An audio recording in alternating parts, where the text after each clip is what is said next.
अस्सलाम H pylori के हवाले से मैं थोड़ी डिटेल बताना चाह रहा हूँ और कुछ लोग इस बारे में जानना भी चाह रहे हैं जो मिस्टेक होती हैं और जो ठीक नहीं होता, कुछ लोगों का एच पाइलोरी कवर नहीं होता, उसके रीज़न्स बताऊँगा।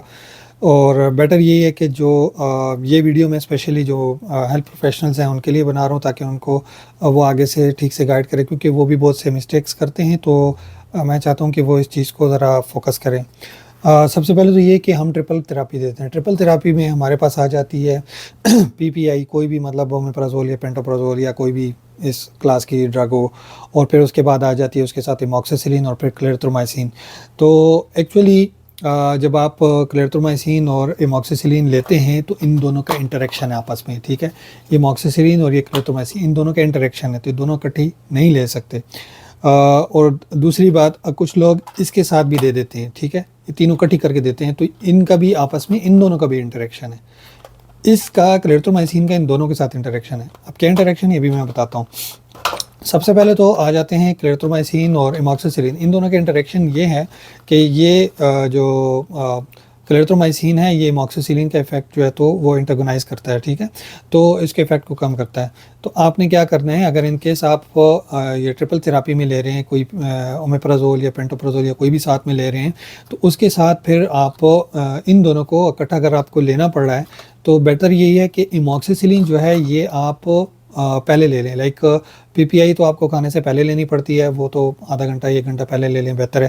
फिर उसके बाद जो आप ले रहे हैं खाने के बाद, तो ये खाने के साथ जो है एमॉक्सिसिलिन अच्छा इफेक्ट करती है, तो आपने खाने के बाद इसको लेना, और लेना भी 1 ग्राम है, ठीक है। 1 ग्राम मतलब ये कि 500 मिलीग्राम के कैप्सूल हैं तो 2 लेने हैं, तो 2 टाइम लेने हैं, सुबह शाम। और फिर अगर क्लेरथ्रोमाइसिन लेनी है तो कम से कम मैं तो ये कहूँगा कि मिनिमम 1 घंटे का फासला रखें। अब ये मैंने पहले क्यों कहा, ये बाद में क्यों कहा, इसकी भी लॉजिक को समझें।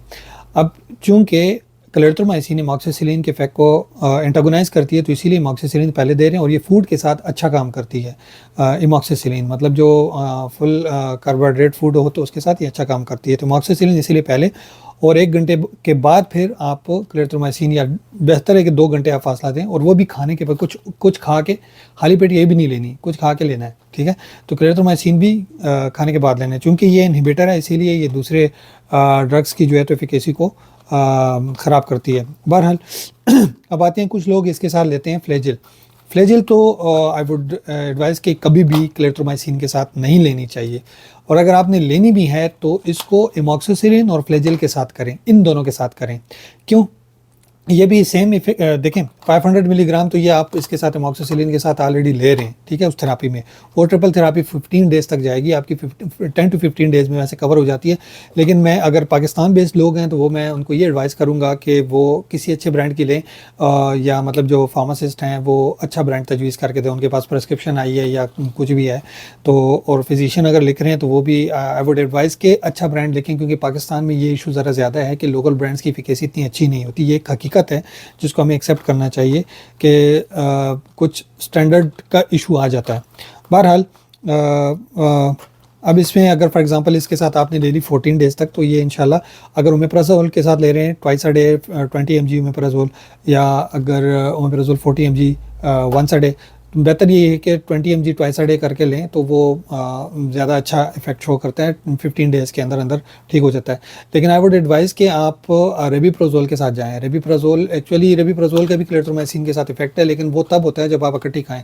लेकिन अगर आप इस तरह करते हैं कि 1 घंटा पहले आप रेबीप्राज़ोल खा लें, फिर 1 घंटा बाद अगर खाना खा के एमॉक्सिसिलिन ले रहे हैं, फिर उसके बाद 1 घंटे या 2 घंटे के बाद ये ले रहे हैं, तो वो इफेक्ट, वो मतलब उनका इंटरेक्शन नहीं होगा।